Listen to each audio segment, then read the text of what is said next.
이 예언의 힘은 K씨가 단순한 경제 발전이나 군사적 진보만을 말한 것이 아니라는 점에서 더욱 강해진다. 그는 연구자들조차 오늘날까지도 의문을 품는 여러 요소들이 결합된 깊은 변화를 묘사했다. 집단적 저항, 적응력, 사회적 규율, 그리고 그가 드물다고 여긴 운명의식이 그것이다. 그는 분열과 전쟁으로 얼룩진 이 지역이 통계로만 측정할 수 없는 무언가를 지니고 있다고 기록했다. K씨는 세계가 내부 문제들로 분산되어 있을 때 이 전환이 시작될 것이라고 말했고, 주요 강대국들이 동시에 붕괴하는 동안 한반도가 주목받게 될 것이라 했다. 그의 말에 따르면 이 과정은 빠르고 예상치 못하게 일어나며 많은 정부가 상황을 인식하는데 시간이 걸릴 것이라고 했다. K씨는 이 부상이 조용히 시작된다고 했다. 처음에는 즉각적인 관심을 끌지 않는 내부 움직임들로 구성될 것이며, 역사적으로 분리되어 있던 양측이 공개적으로 드러내지 않은 채 협력하기 시작한다고 그는 묘사했다. 이 초기의 결속은 공식적인 연설이나 공개 협정에 의존하지 않을 것이라고 했다. 그것은 기술적, 과학적, 전략적 환경에서 조용히 시작되며 실용적인 결정들이 카메라 밖에서 이루어질 것이라고 했다. 그는 한반도가 겉보기에는 국경을 유지하더라도 하나의 기능적 유기체처럼 행동하게 될 것이라 했다. 이 조용한 협력은 그의 예언에 따르면 안보, 경제, 그리고 미래 동맹 형성에 직접적인 영향을 미치게 될 것이다. 예언은 이러한 변화가 세계가 국내 문제에 몰두해 있는 동안 중단 없이 진행된다고 계속 말한다. K씨는 전통적인 강대국들이 사회적, 정치적으로 동시에 붕괴되어 외부 사건에 영향을 미칠 능력을 상실하게 될 것이라고 묘사했다. 그는 이러한 국가들의 내부 불안정이 전 세계적인 공백을 만들어내며 그 공백은 빠르게 채워져야 하고 그 누구도 한반도의 부상을 막을 수 없을 것이라고 했다.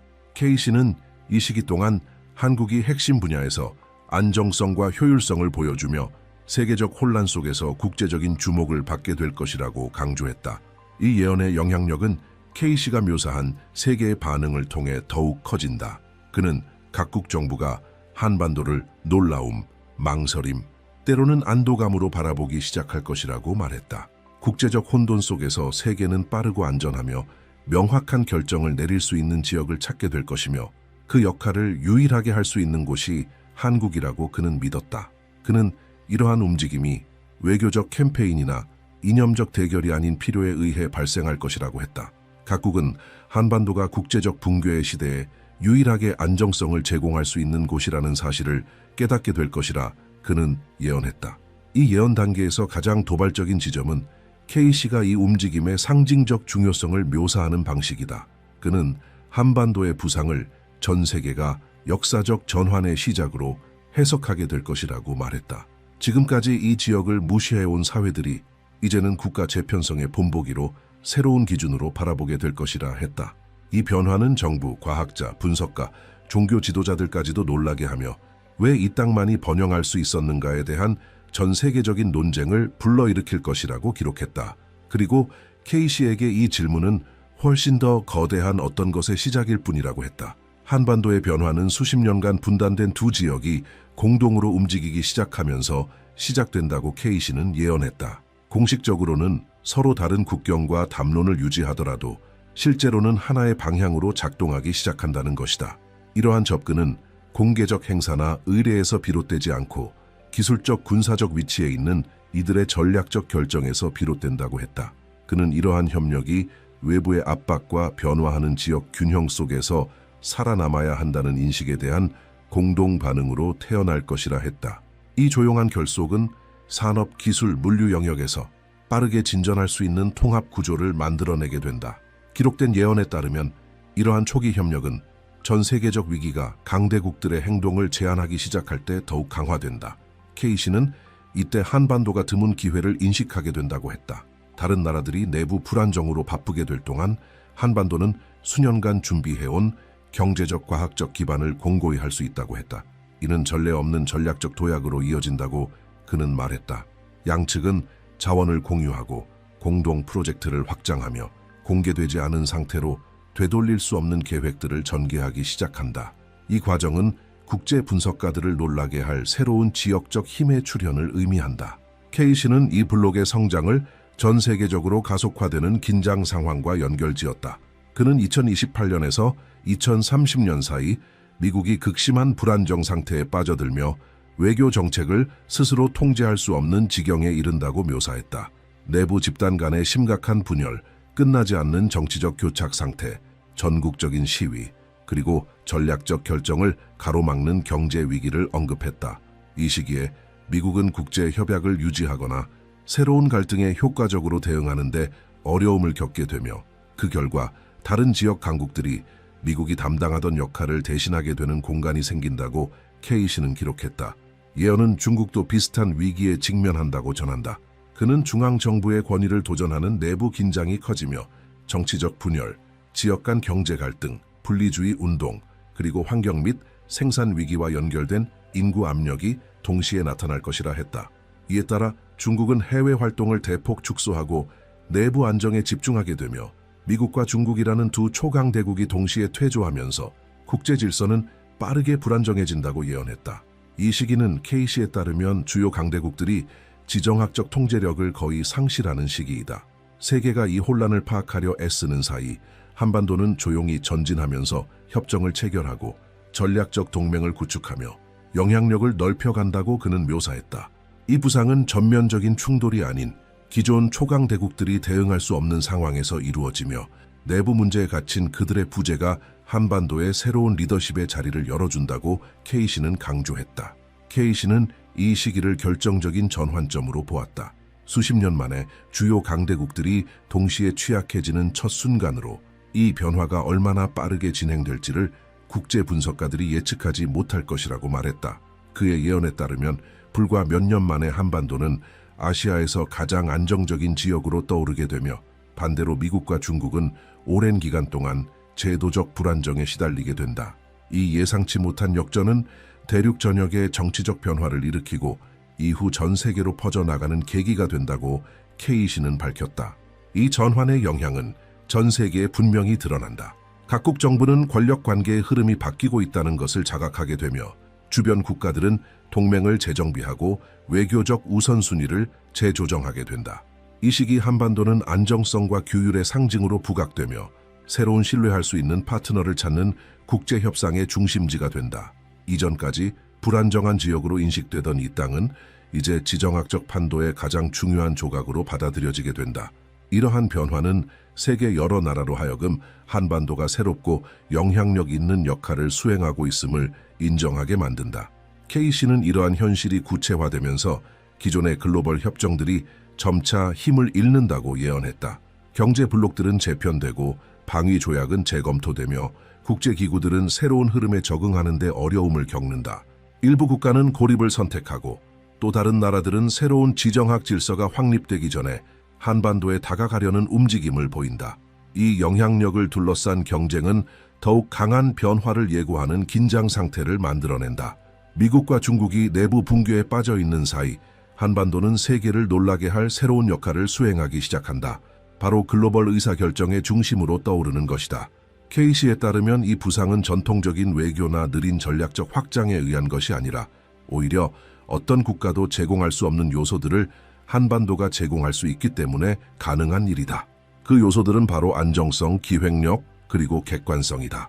세계 각 대륙의 국가들이 정치적, 경제적, 심지어 제도적 지침을 구하기 위해 한반도로 눈을 돌리게 되며 이 변화는 초강 대국들이 마비된 바로 그 순간 인류가 방향을 가장 절실히 필요로 할 때 시작된다고 K씨는 기록했다.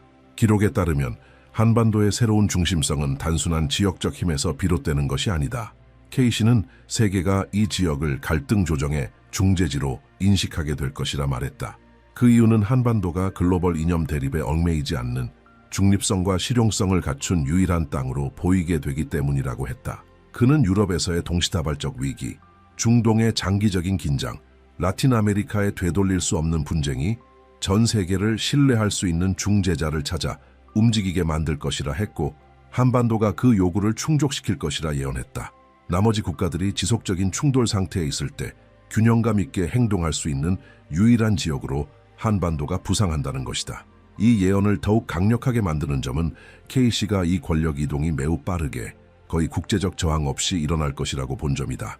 그는 기존 강대국들이 자국 내 정치적 붕괴를 막기 위해 분투하느라 대응할 여유조차 없을 것이라 했고, 그 허약함은 어떤 견제 시도도 무력화시킨다고 보았다. 바로 이때 한반도는 단순한 아시아의 일부가 아닌 세계 재편의 핵심 축으로 인식되기 시작한다.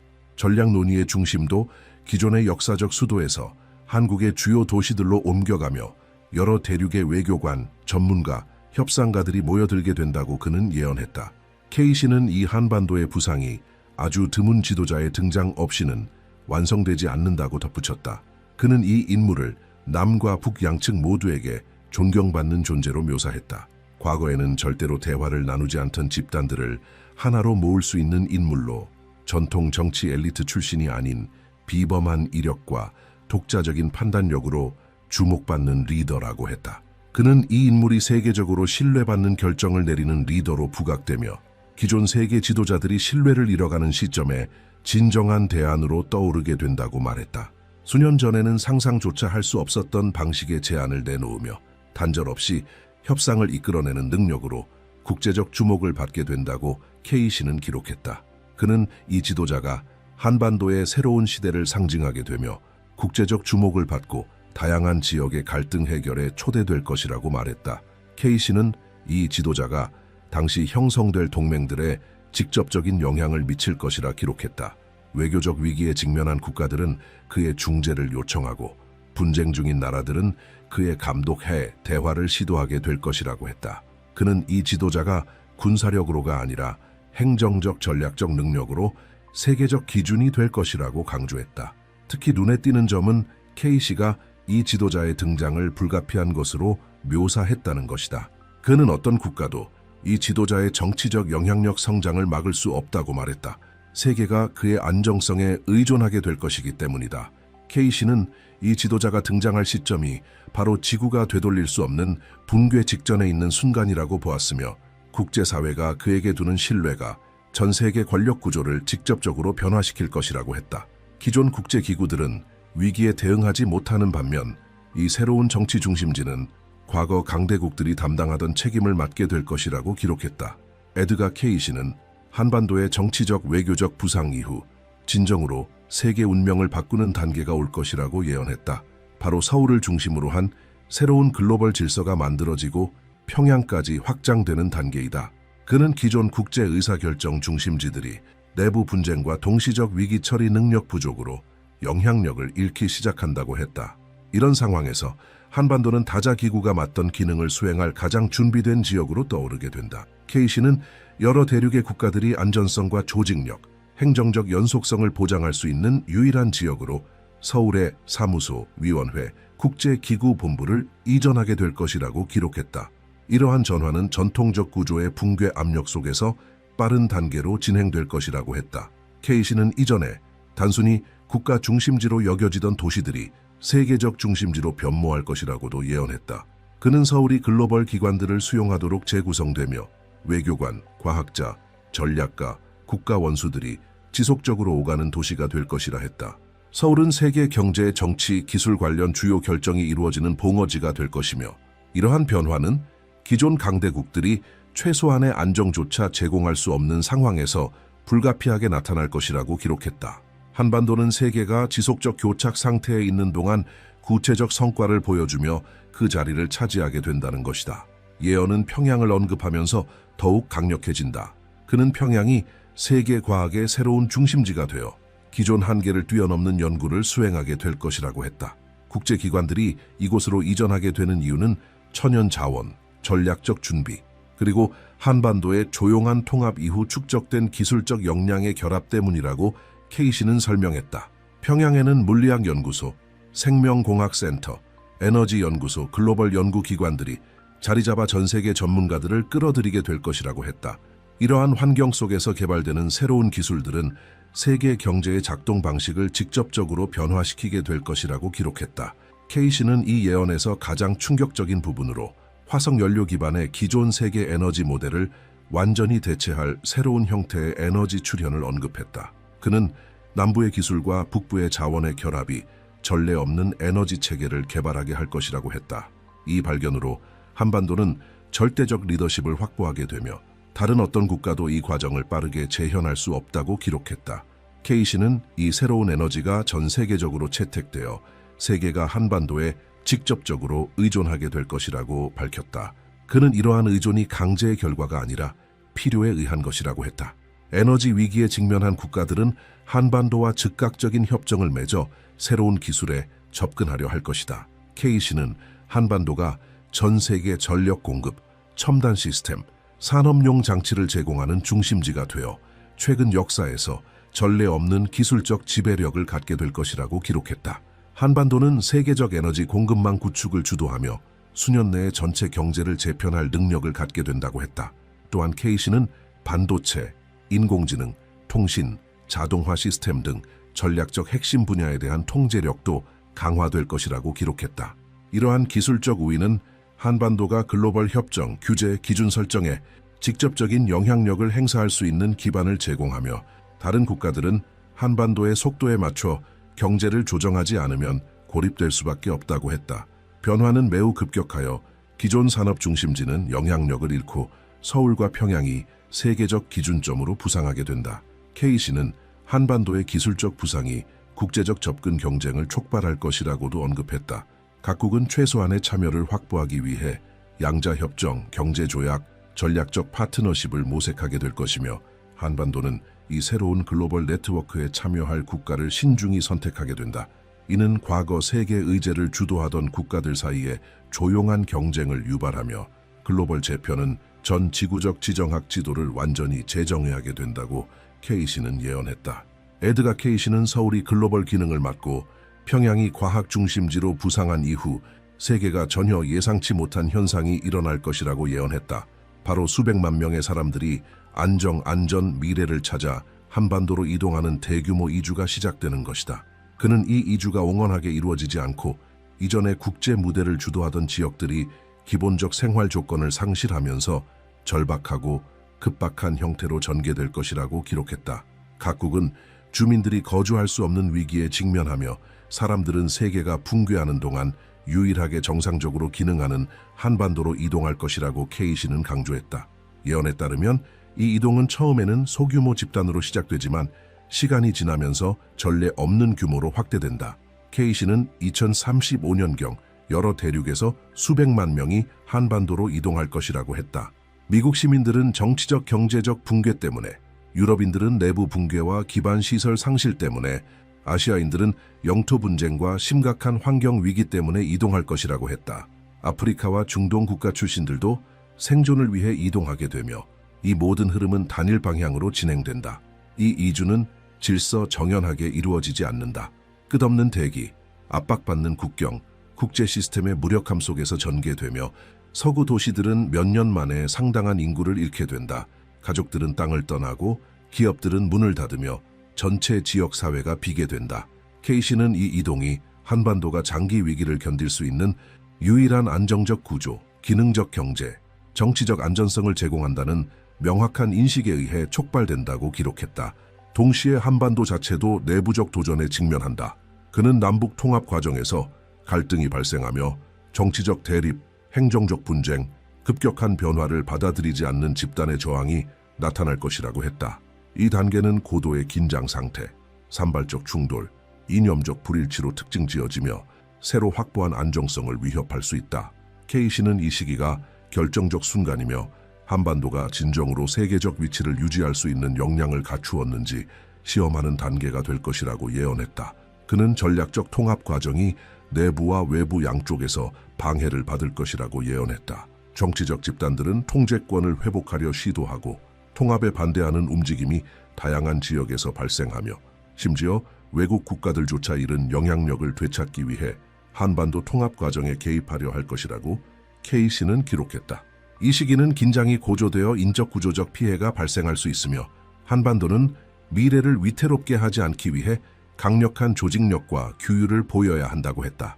그는 이러한 불안정이 최고조에 달하는 순간은 외부 세력이 내부 갈등을 조작해 한반도의 신흥 강대국으로서의 통합을 방해하려 할 때라고 했다. 이때 세계는 외교적 교착 상태에 놓이며 각국은 자국 붕괴를 막으면서 한반도에 압력을 가하려는 조용한 경쟁을 벌일 것이라고 기록했다.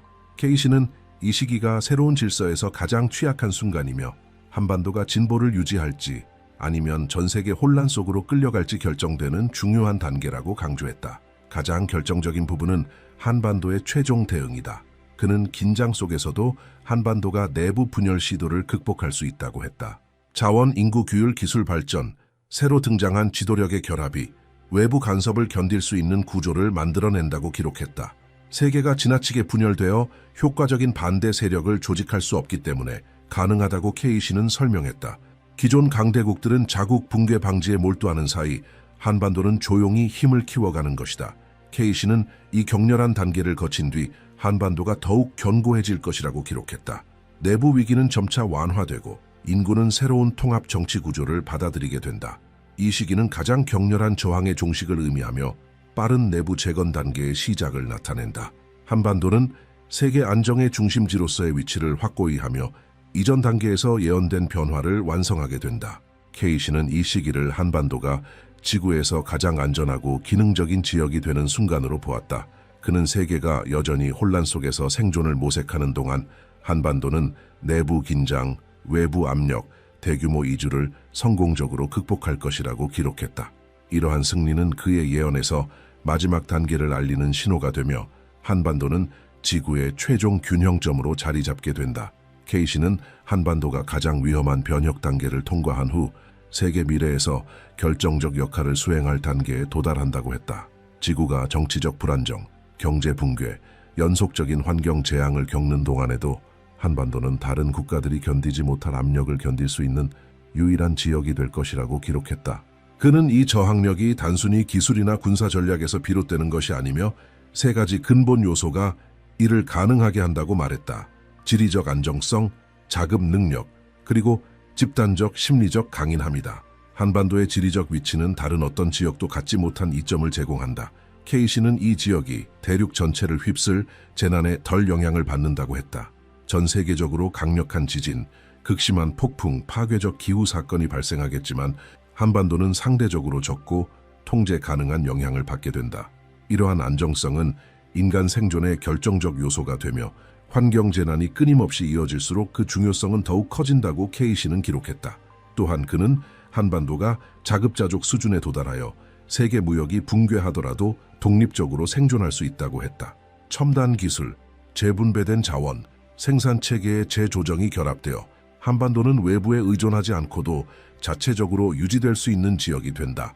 농부, 엔지니어, 유통업자, 연구자들이 협력해 인구를 안정적으로 지원할 시스템을 운영하며 케이시는 이러한 자급 능력이 이전에 언급된 대규모 이주의 주요 원인 중 하나라고 기록했다. 하지만 이 예언에서 가장 강력한 요소는 지리나 경제가 아니었다. 케이시는 한반도의 가장 큰 차별점이 역사 속에서 축적된 감정적, 정신적, 심리적 강인함이라고 했다. 그는 이 민족이 전쟁, 침략, 점령, 분단을 겪었지만 정체성을 잃지 않았으며 이러한 특징이 다른 어떤 국가도 모방할 수 없는 내부적 안정성을 만든다고 기록했다. 케이시는 세계가 공포와 혼란, 방향 상실로 뒤엉킨 상황 속에서도 한반도만이 연속적 위기를 사회적 붕괴 없이 견딜 수 있는 인구를 보유하게 될 것이라고 말했다. 이 집단적 힘은 예언에서 가장 위태로운 시기의 결정적 요소가 된다. 케이시는 다른 나라들이 부족, 이주, 정부 붕괴, 인구 갈등으로 내부 분쟁을 겪는 동안 한반도는 질서와 규율, 협력을 유지할 것이라고 했다. 이러한 사회적 안정성 덕분에 한반도는 위기의 마지막 단계에서 세계의 중심이 되어 지구가 구조를 재편하는 동안 인류의 지속성을 보장하게 된다고 기록했다. 케이시는 또한 한반도만이 이러한 예언의 대상이 아니라고 언급했다. 그는 과거 여러 시대의 예언자들이 지구 최동단의 한 지역이 가장 파괴적인 사건을 견딜 것이라고 기록했다고 말했다. 세기를 거친 이러한 반복적 패턴은 한반도가 인류 생존에서 핵심적 역할을 맡도록 예정되었음을 증명한다고 했다. 반복되는 예언적 패턴은 단순한 우연이 아니라 이 지역이 지구 최후의 균형점으로 부상할 사이클의 일부임을 보여준다. 케이시는 글로벌 위기의 가장 어려운 단계를 지나면 세계가 한반도를 중심으로 재편될 것이라고 기록했다. 새로운 국제 정책이 등장하고 새로운 협정이 체결되며 사회 시스템이 한반도의 결정에서 비롯될 것이라고 했다. 과학자, 지도자, 공동체가 이 지역에 모여 지침을 설정하고 글로벌 붕괴로 손상된 구조를 복원하게 될 것이라고 말했다. 그는 이 시기가 새로운 문명 모델의 시작을 의미한다고 기록했다. 한반도에서 비롯된 문화적 전통, 교육체계, 경제정책, 과학적 방법이 다른 지역으로 확산될 것이라 했다. 한반도의 영향력은 매우 강력하여 국가 전체가 그곳의 기준에 따라 재조직될 것이라고 케이시는 말했다. 이러한 부상은 공격적이거나 강제적인 것이 아니라 전 세계적 안전, 재건의 필요로 인해 자연스럽게 이루어지는 결과가 될 것이라고 했다. 케이시는 이 과정이 완전히 자리 잡으면 왜 수많은 고대 예언들이 지구 최동단을 인류 생존의 중심으로 지목했는지 명확히 이해할 수 있다고 말했다. 그는 이 지역이 지구의 마지막 피난처가 되어 세계가 역사상 가장 큰 위기를 겪는 동안에도 사회 구조가 견디는 곳이 될 것이라고 기록했다. 이러한 저항력은 한반도를 새로운 문명의 중심으로 만들며 인류가 잃어버린 모든 것을 재건할 수 있는 기반을 제공하게 된다고 했다. 그에게 이 결론은 불가피한 예언의 종착점이었다. 한반도는 인류의 미래 중심지가 되어 마지막 생존 단계를 지탱하고 새로운 시대의 첫 장을 열 것이라고 케이시는 말했다. 세계가 이 변화를 이해하게 되었을 때는 이미 너무 늦으며 미래는 이미 움직이고 있고 한반도가 그 중심에 서게 될 것이라고 강조했다. 개인적으로 이 미래상을 보면 케이시의 예언은 단순한 정치적, 경제적 패권을 넘어 문화적, 사회적, 심리적 강인함과 자금력, 기술적 혁신이 결합된 종합적 생존 능력에 주목하고 있다는 점이 흥미롭습니다. 그는 위기 속에서의 질서와 협력, 그리고 역사적 경험에서 축적된 강인함을 미래 사회의 핵심 동력으로 본 것이 인상적입니다. 이 시나리오는 한반도가 단순한 지역적 강대국을 넘어 세계적 균형과 재건의 중심지가 되는 가능성을 상상하게 합니다.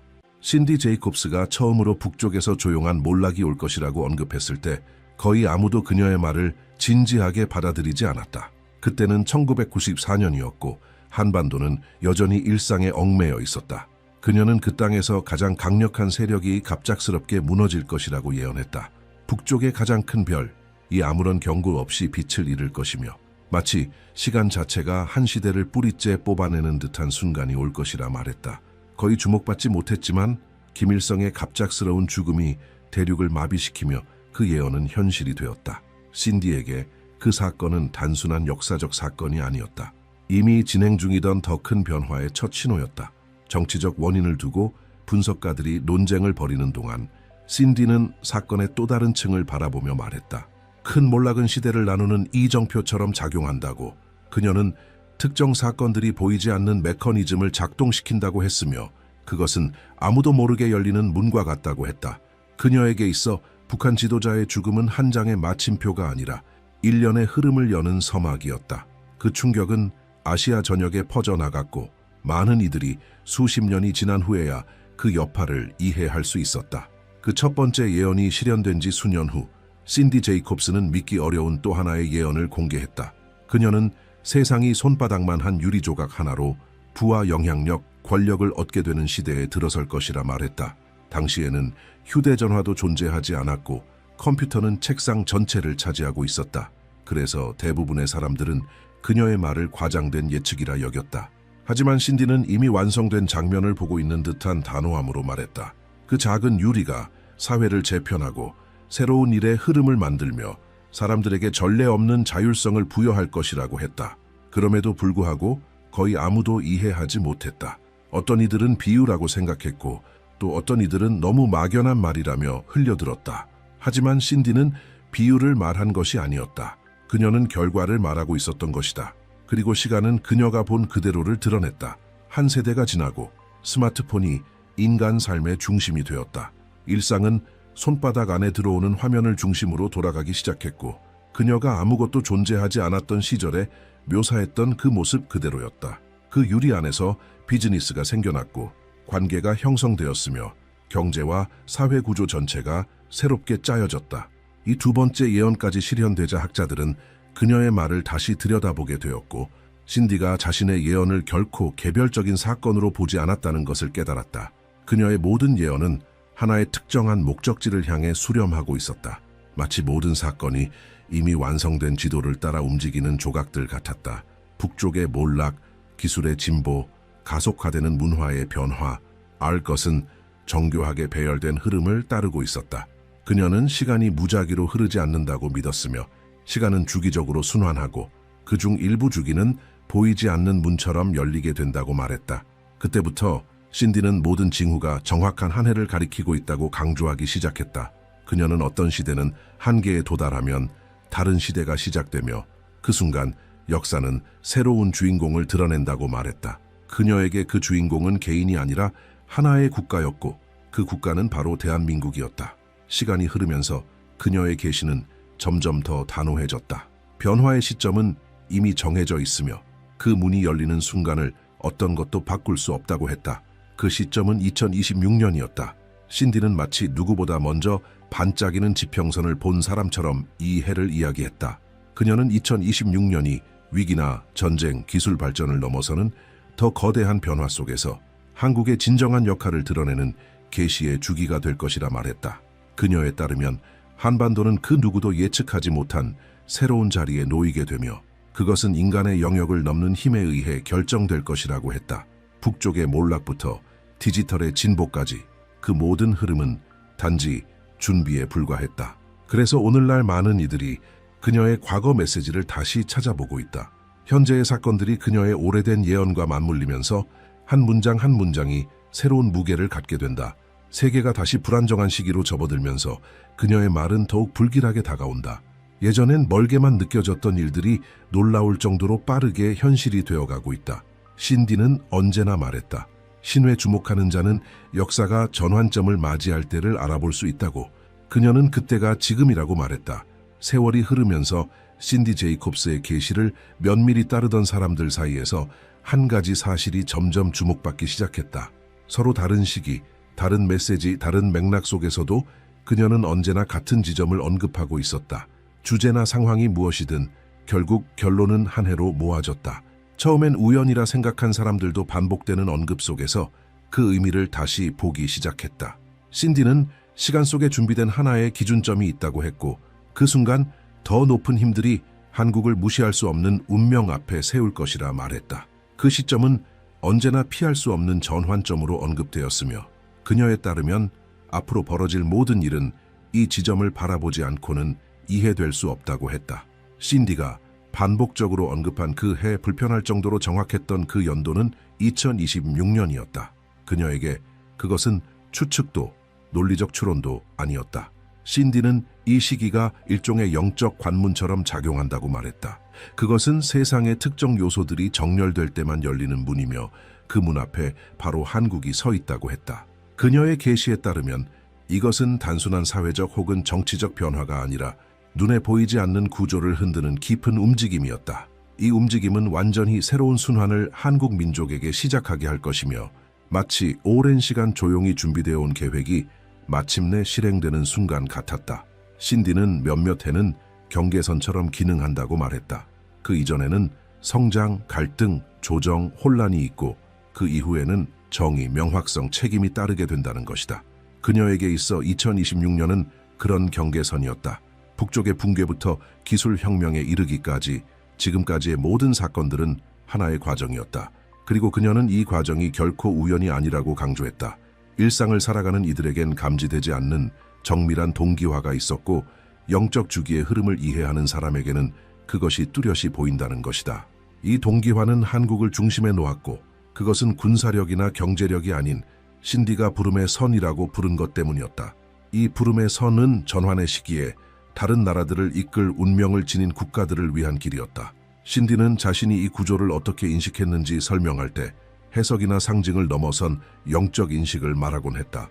그녀는 시간은 직선이 아니며 특정한 상황이 성숙해짐에 따라 열리는 여러 겹의 층이라고 했다. 그녀는 시대들이 문처럼 작동한다고 설명했다. 각 문은 일정 수준의 사건, 집단 감정, 역사적 변화가 누적되어야만 열린다. 그녀는 그 문이 진동하기 시작할 때, 즉 세상의 영적 공기가 움직이기 시작할 때를 감지할 수 있다고 말했다. 그녀가 2026년을 그렇게 분명히 보게 된 이유는 바로 이 영적 민감성 때문이었다. 많은 이들은 그녀의 경고가 비정상적인 정확성을 지닌 것에 놀라워했지만 신디는 그것이 예언이 아니라 읽기라고 말했다. 그녀는 시간은 흔적과 신호 자국을 남긴다고 했고 영적으로 민감한 사람은 그것을 인식할 수 있다고 했다. 지진이 발생하기 전 미세한 진동을 남기듯 전 세계적인 거대한 변화도 본격적으로 드러나기 전에 인지 가능한 신호를 남긴다는 것이다. 그녀에 따르면 그 신호들은 수년간 점점 강해지고 있었고 언제나 같은 방향을 가리키고 있었다. 한국은 결정의 문 앞에 설 것이며 동시에 기회의 문 앞에도 설 것이라고 했다. 그리고 신디 제이콥스는 첫 번째 큰 신호를 이전보다 훨씬 명확하게 묘사하기 시작했다. 그것은 심지어 가장 회의적인 사람들조차 불편함을 느끼게 만들 정도였다. 그녀는 한국이 2026년에 사명을 맡기 전 세계는 동쪽에서 오는 하나의 충격을 목격하게 될 것이라고 말했다. 그것은 정치도 경제도 군사도 아닌 더 깊은 무언가였다. 땅의 깊은 곳에서 솟구치는 무엇이었다. 그녀의 비전에 따르면 그 단층의 첫 진동은 일본에서 시작될 것이었다. 신디는 일본 땅 아래에서 움직이는 붉은 에너지를 묘사했고 그것은 마치 바다 자체가 어떤 이해할 수 없는 것에 반응하듯 지면을 흔드는 힘이었다. 그녀는 이것이 역사적 전황이 이전에 나타나는 보이지 않는 질서의 첫 번째 접촉이라고 말했다. 신디가 묘사한 그 에너지는 결코 평범한 현상이 아니었다. 그녀는 동쪽이 갑작스러운 움직임에 휩싸일 것이라고 말했으며 그것은 단지 물리적인 진동이 아니라 영적인 진동일 것이라 했다. 일본 열도 아래에는 수세기 동안 축적된 긴장이 존재하며 2026년의 순환이 가까워질 무렵 그 긴장이 표면으로 드러난다는 것이었다. 그녀는 하늘이 붉은 기운으로 덮이는 환상을 언급했으며 그것은 새로운 사건의 연속이 시작됨을 알리는 신호처럼 보였다고 했다.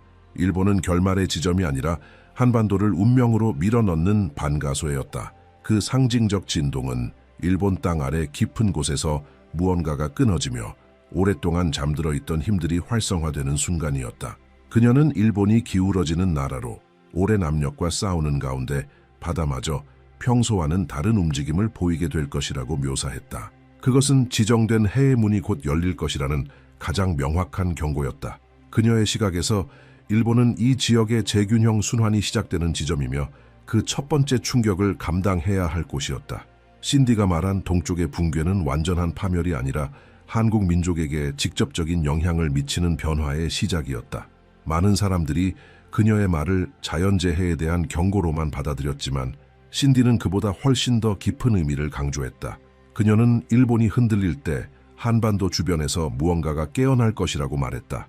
그녀의 비전 속에서 두 나라는 마치 하나가 움직일 때 다른 하나도 함께 반응하는 상호 연결된 존재였다.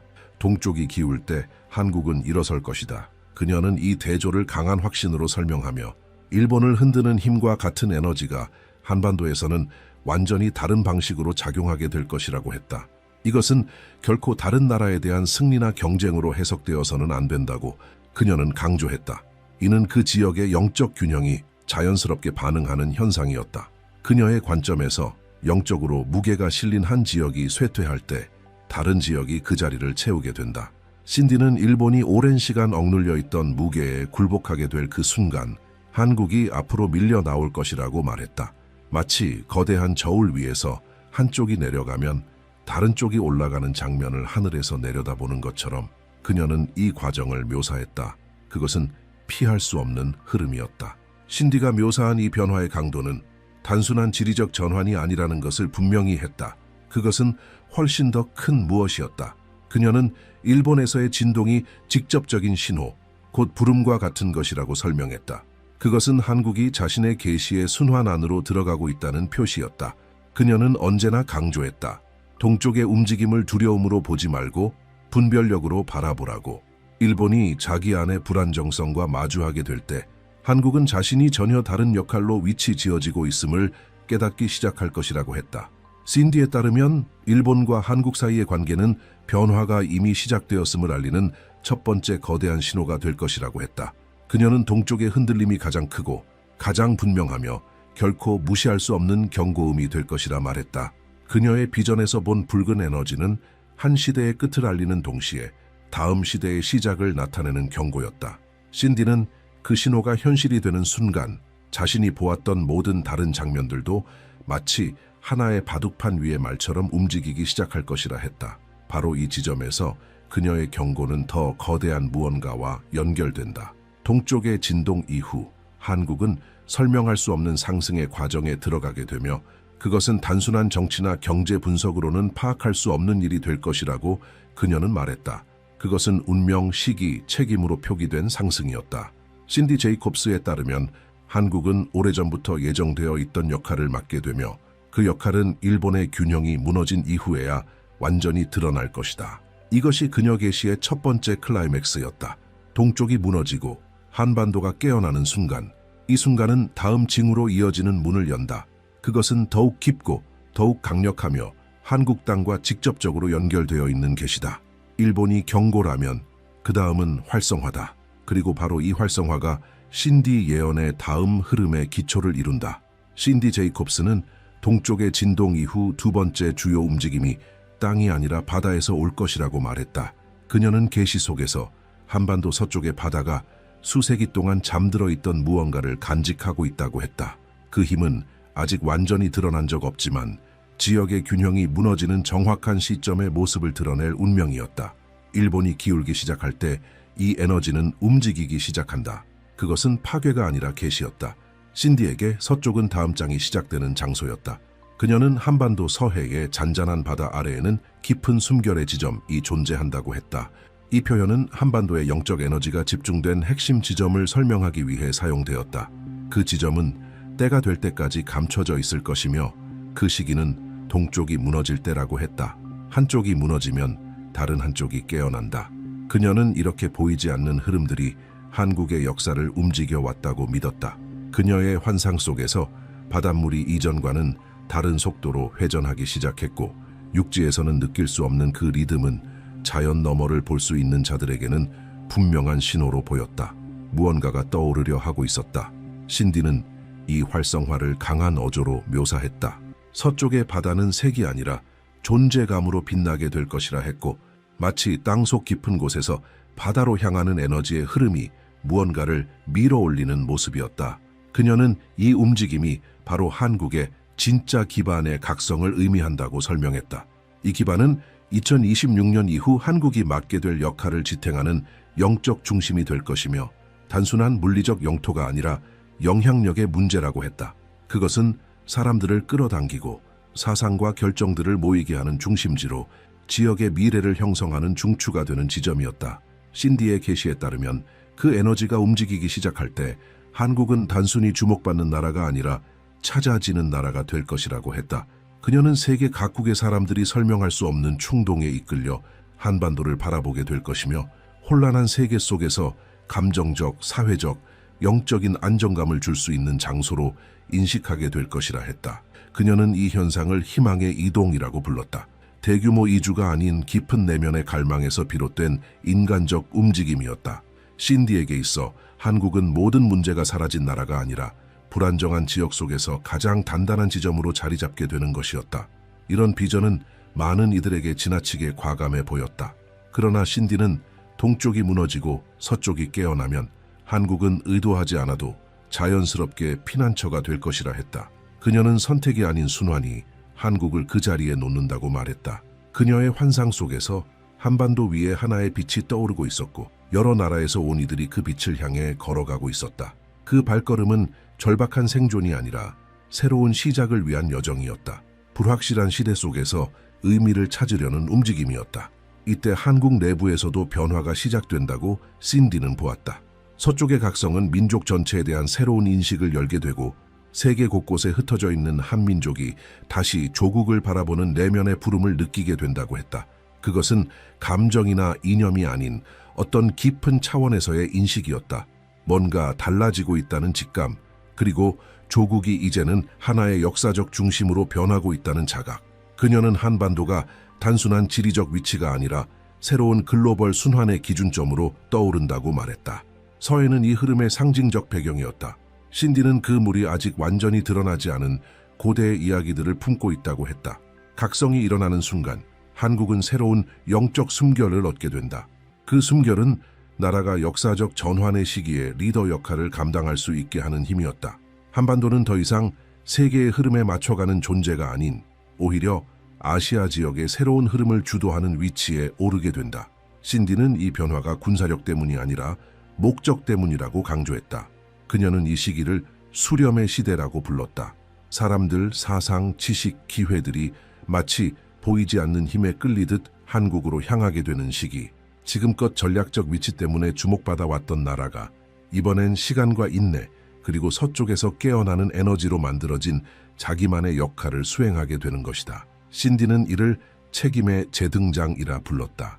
이것은 역사적 전환기에 진입한 국가들에게 주어지는 시대적 소명이라는 뜻이었다. 그리고 마침내 그녀는 다음 징조가 한반도에서 가장 민감한 지점, 북쪽에서 일어난다고 말했다. 이 변화는 전쟁이나 폭발, 충돌로 묘사되지 않았다.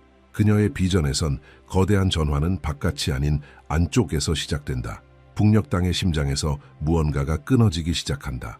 신디는 수십 년간 그 땅을 지배해온 두 가지 힘을 보았다. 굶주림과 두려움. 그녀는 이 둘을 고통의 기둥이라 불렀고 2026년이 가까워지면 이 기둥들이 동시에 무너지기 시작한다고 했다. 외부 개입 때문이 아니라 그 땅에 영혼이 더 이상 그 무게를 견딜 수 없게 되기 때문이라고. 신디는 첫 번째 균열은 두려움이 더 이상 효과를 가지지 않을 때 시작된다고 말했다.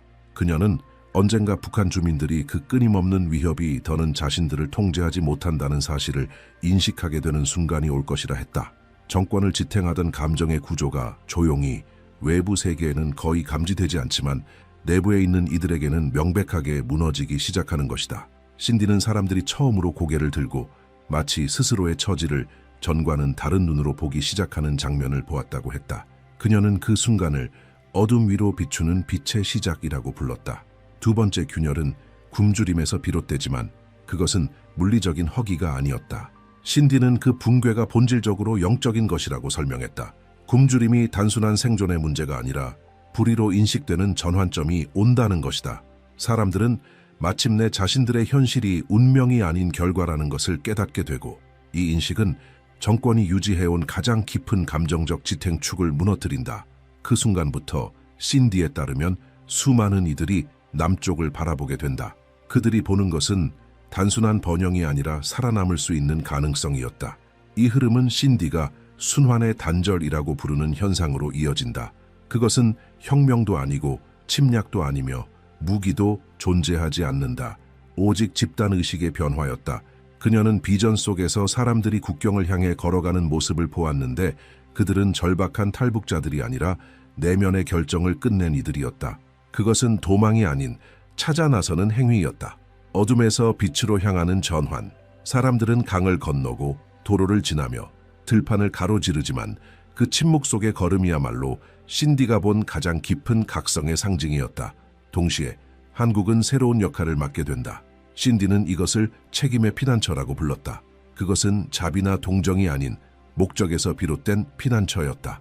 한반도가 힘이 아닌 의식으로 연결되는 순간 그녀의 계시에서 남한은 그들을 짐처럼 받아들이는 것이 아니라 더 큰 부름의 일부로 맞이하는 모습이었다. 신디는 남한 사회가 자신에게 오는 이들을 수용하기 위해 구조를 조정하고 이해하고 내부를 재구성해 나가는 모습을 보았다. 통일은 협정이 아닌 인간의 움직임으로부터 온다고 했다. 이 과정 속에서 신디는 더욱 강력한 계시에 대해 말하곤 했다. 그것은 바로 옛 땅의 회복이었다. 그녀는 결코 이 회복을 분쟁이나 점령, 정복의 개념으로 설명하지 않았다. 그녀의 비전에서 나타난 지도들은 침략의 상징이 아니라 기억의 형태로 떠올랐다. 오래전 한민족과 연결되어 있던 지역들이 점차 자연스럽게 다시 맞물리기 시작하고 경계는 점점 그 경직성을 잃어가며 역사적 구조가 스스로의 길을 찾아가는 장면이었다. 신디는 언제나 이 변화가 군사력의 결과가 아니라 전 세계적인 변화 속에서 가능해진 이전에는 상상할 수 없던 재정렬의 일부라고 말했다. 그녀에 따르면 이 회복은 수세기 전에 단절된 어떤 것이 다시 이어지는 상징이었다. 마치 한반도의 정체성이 온전히 다시 숨쉬기 시작하며 영적인 차원에서 결코 사라진 적 없던 확장이 현실로 되돌아오는 듯한 흐름이었다. 신디는 이것이 더 큰 나라로의 부활이 아니라 완전한 나라로의 회복이라고 강조했다. 그녀는 이 과정을 기억의 재통합이라 불렀다.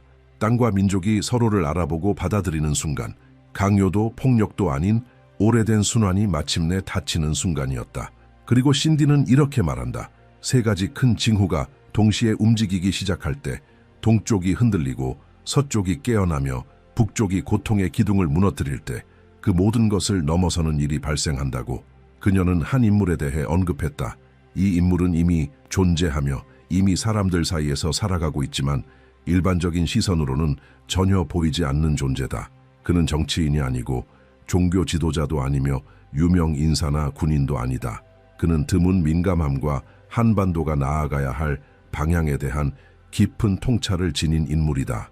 신디는 이 사람이 새 흐름이 한 지점에서 만나는 순간 마치 운명이 스스로 그를 위해 길을 열듯 등장하게 될 것이라고 말했다.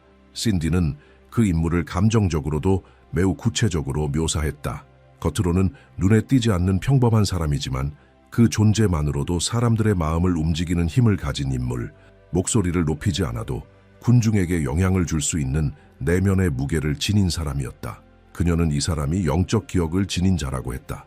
마치 태어날 때부터 이 시대를 위해 준비되어 있었지만 인생의 대부분을 그 사실을 모른 채 살아온 인물. 그녀의 비전 속에서 그는 늘 평범한 사람들 사이를 걷고 있었고 특별한 일 없는 일상을 살아가고 있었지만 그 내면 깊숙한 곳에서는 어느 순간 깨어날 강력한 무언가가 조용히 성숙해지고 있었다. 이 인물은 명예욕, 권력욕, 지도자의 야망으로 등장하지 않는다고 했다. 그를 이끌어내는 것은 순환 자체였다. 신디는 어떤 운명은 스스로의 의지로가 아니라 부름으로 인해 시작된다고 말하며 이 부름이 바로 세 가지 징후가 완성될 때 발생한다고 했다. 그녀는 이 깨달음의 순간을 조용한 충격기라고 묘사했다. 다른 이들이 인식하기도 전에 먼저 그 사람 안에서 어떤 것이 움직이기 시작하는 것이다. 더는 거부할 수 없는 내면의 소명, 오랜 시간 잠들어 있던 무언가가 마침내 깨어나는 것이다. 그의 역할은 섬세하면서도 결정적이었다. 그는 통치자는 아니지만 통치자들에게 영향을 미치고 종교인은 아니지만 사람들의 영적 인식을 일깨우며 군인은 아니지만 한반도의 안전에 영향을 주는 결정들에 관여하게 된다. 신디는 그가 연결되지 않은 것처럼 보이는 것들을 연결하고 혼란 속에 명확함을 가져오며 불확실성으로 가득 찬 상황 속에서 길을 세우는 역할을 한다고 말했다. 그녀는 그를 이미 존재하는 사람이라고 불렀다. 어디선가 오는 존재가 아니라 이미 이곳에 있는 사람이라는 의미였다. 동시에 신디는 세 가지 최종 징후가 새 시대의 도래를 표시할 것이라고 덧붙였다. 첫 번째는 하늘에서 일어난다. 크고 웅장한 현상이 아니더라도 너무도 많은 사람들이 동시에 주목하게 될 일이기 때문에 무시할 수 없는 사건이 될 것이라고 했다. 그것은 위협이 아니라 경고였다. 두 번째 징후는 땅에서 나타난다. 오래된 구조들이 약해지고 이제는 더 이상 의미를 가지지 않는다는 사실이 드러나는 흐름이다. 어떤 체계, 질서, 제도가 서서히 무너지는 변화의 조짐이다. 세 번째는 감정의 영역에서 발생한다. 수많은 사람들이 말로 설명할 수 없는 긴박감을 느끼게 되며 그것은 단순한 불안이 아니라 지금 무언가가 바뀌고 있다는 깊은 내면의 인식이다. 신디는 이것이 수만 명에게 동시에 닥치는 집단적인 불편함, 그리고 커다란 전환점 앞에 서 있는 본능적인 자각이라고 했다. 이 세 가지 징후가 정렬되면 신디는 그것이 2026년을 향한 마지막 문을 여는 열쇠가 된다고 말했다. 그리고 그 문이 활짝 열리는 순간 가장 먼저 그 문을 통과하는 국가는 다름 아닌 한국이 될 것이라고 했다.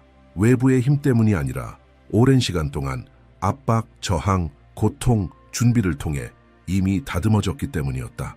그녀는 한국이 이 새로운 순환의 시작점으로 선택된 이유가 네 가지 특별한 요소에 있다고 보았다.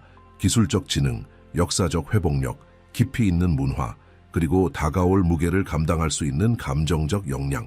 이미 존재하는 자의 등장과 함께 이 세 가지 징후가 완전히 맞물리는 순간 신디는 한반도가 아시아를 넘어서는 리더십의 자리에 서게 될 것이라 말했다. 그것은 지배가 아니라 방향 제시였다. 그녀는 다른 나라들이 억지나 강요 없이 자연스럽게 그 흐름을 인식하게 될 것이며 한국이 새로운 세계 흐름이 형성되는 시작점이 될 것임을 받아들이게 된다고 했다. 신디는 이 시기가 엄청난 지혜와 성숙함 그리고 용기를 요구하게 될 것이라고 했지만 동시에 한국이 그 역할을 감당할 수 있도록 필요한 모든 것이 그때 주어질 것이라고 확신했다. 그녀의 계시에 따르면 이 새로운 주기는 단순한 지정학도 고립된 영성도 아니었다. 그것은 인간의 변화에 관한 이야기였다. 사람들이 자신의 길, 선택, 세계와의 관계를 새롭게 바라보게 되는 과정, 신디는 한국이 급변하는 시대 속에서 중심을 잡아줄 수 있는 균형점이 되며 수많은 나라들이 흔들릴 때에도 중심을 유지하는 기반이 된다고 했다. 한국은 혼란 속에서 단순히 살아남는 나라가 아니라 다른 이들을 인도하는 나라가 될 것이라고 그녀는 말했다. 그래서 그녀는 항상 강조했다. 신호들의 주의를 기울이라고. 하늘의 작은 변화, 사람들 사이의 감정의 움직임, 한국 민족의 내면에서 일어나는 변화, 이 모든 것이 하나의 더 큰 이야기의 조각들이 된다는 것이다. 그리고 이 모든 흐름이 완성되는 순간 사람들은 왜 그녀의 수많은 비전이 동일한 시기, 동일한 장소, 동일한 나라를 향해 있었는지 비로소 이해하게 될 것이다. 한국은 단지 새로운 시대에 진입하는 나라가 아니라 그 시대 자체를 여는 문이 될 것이라고. 이제 이 모든 계시의 끝에서 신디는 우리 각자에게 조용한 초대를 남깁니다. 이 내용을 따라오며 마음속에 떠오른 감정과 반응, 그것이 통찰이든 불안이든 혹은 새로운 깨달음이든 그 반응이 바로 당신에게 주어진 첫 번째 신호일 수 있습니다.